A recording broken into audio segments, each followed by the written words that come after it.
बड'लेण्ड रादाब नायगिरि बयखौबो बरायबाय पार्थ प्रतिम शर्माया मैया फोसावजानाय आसाम पाब्लिक सार्भिस कमिशन आनजादाव उथ्रिसार जानानै उदालगुरिनि अरां ओनसोलाव गोग्गानाय लाबोदों। पार्थ प्रतिम शर्माया आसाम पाब्लिक सार्भिस कमिशननि आनजादाव आसाम पुलिस सार्भिसआव सेथि रेंकआव उथ्रिसार जानो हादों। पार्थ प्रतिम शर्माया अरांनि रुंसारि फोरोंगिरि कामाख्या शर्मा आरो गलाबी देवीनि दुइसिन फिसाज्ला। लोगोफोरजों लोगोसे अरांनि सुबुंफोरा पार्थनि जाफुंसारनायखौ लानानै गोसो गुदुङै बिथांखौ बरायदों। पार्थ प्रतिम शर्माया आनजादनि समाव गावनि बिफानि रुंसारि जानायनि जाहोनाव 2022 मायथाइनि आनजादाव फेलें जादोंमोन। थांनाय इंराजि 2023 मायथाइयाव पार्थ प्रतिम शर्माया गावनि गोब्राब नाजानाय आरो गोसो हमथानायनि थाखाय फिन आनजाद होनानै उथ्रिसार जानो हादों। अरांनि सुबुंफोरा पार्थ प्रतिम शर्मानि जाफुंसारनायखौ लानानै गोसो गुदुङै बिथांखौ बरायदों। ভাল লাগিছে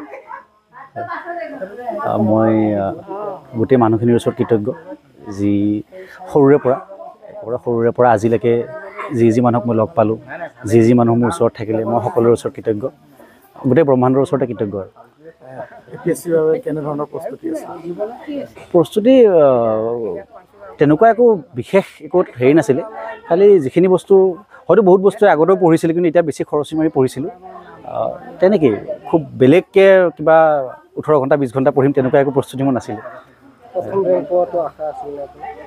মই তেনেকৈ ভবা নাছিলোঁ যে প্ৰথম ৰেংক পাম বা আন কিবা পাম, কিন্তু এইবাৰ পৰীক্ষা দি মই গম পাইছিলোঁ যে এইবাৰ পাব লাগে, এটা নিজৰ ওপৰত কনফিডেঞ্চ এটা আছিলে, কিন্তু ৰেংক প্ৰথম আহিব বুলি ভবা নাছিলোঁ।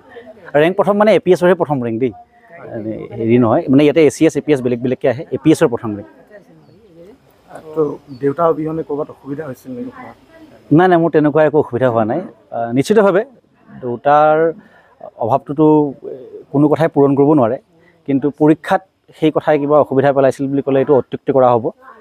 তেওঁ মোক শাৰীৰিকভাৱেই হওক মানসিকভাৱেই হওক অৰ্থনৈতিকভাৱেই হওক ইমানখিনি স্বাৱলম্বী কৰি গৈছিলে যে তেওঁ নোহোৱাৰ পিছতো কোনো ধৰণৰ অসুবিধাত মই পৰা নাই। আগতে ধৰক এই APSC বা APSC সমূহ পৰীক্ষা ধনী ঘৰৰ লোকসকলে পোৱা বুলি এটা মানে খুব প্ৰবাদে চলি গৈছিল। এই ক্ষেত্ৰত আজিৰ তাৰিখত খুব নিকাভাৱে পৰিচালিত হোৱা বুলি বহুতে ক'ব খোজে, কি ক'ব? নাই সেইটো ভাল কথা নিশ্চিতভাৱে।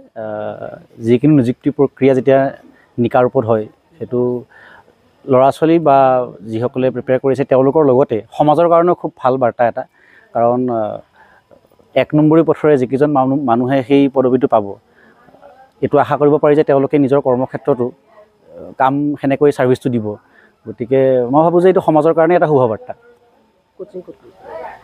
কোচিং মই আপোনাৰ অসম গভৰ্ণমেণ্টৰ ফালৰ পৰা এটা খুব কম মূল্যত কোচিং এটা কৰায়, তাৰ কাৰণে এণ্ট্ৰেঞ্চ এটা হয়, আছাম এডমিনিষ্ট্ৰেটিভ ষ্টাফ কলেজত হয়। মই তাতে চিলেক্ট হৈছিলোঁ, তাতে মই পঢ়িছিলোঁ। অঞ্চলবাসীক বা ভৱিষ্যতে যিখিনি নেকি এপিয়াৰ হ'ব বিচাৰে সিহঁতক কি মেছেজ? মই অঞ্চলবাসী আমাৰ সমগ্ৰ ওৰাং অঞ্চলবাসীক এটা কথাই ক'ম যে মই ইয়াতেই ডাঙৰ দীঘল হৈছোঁ সৰুৰে পৰা, মোৰ অ আ ক খৰ পৰা ABCDলৈকে মই ইয়াতেই শিকা। গতিকে মই যি পাইছোঁ আজি তাতে সিংহভাগ তেওঁলোকৰ কৃতিত্ব। আৰু মই এইটোৱে ক'ম যে সোধাৰ নিচিনাকৈ যে APSC ACSC তেনেকুৱা একো নহয়, যিয়ে যি ভাল পায় সেই কামখিনি সততাৰে কৰি যাওক, সেইটোৱে মোৰ মতে জীৱনৰ সফলতাৰ মূল মন্ত্ৰ। যিয়ে যি ভাল পায় সেই কামটো কৰক, কেৱল ভালকৈ কৰক। মোৰ এনেকুৱা লাগে যে ভালকৈ কৰিলে যিকোনো কামতে মানুহে সফলতা পায়।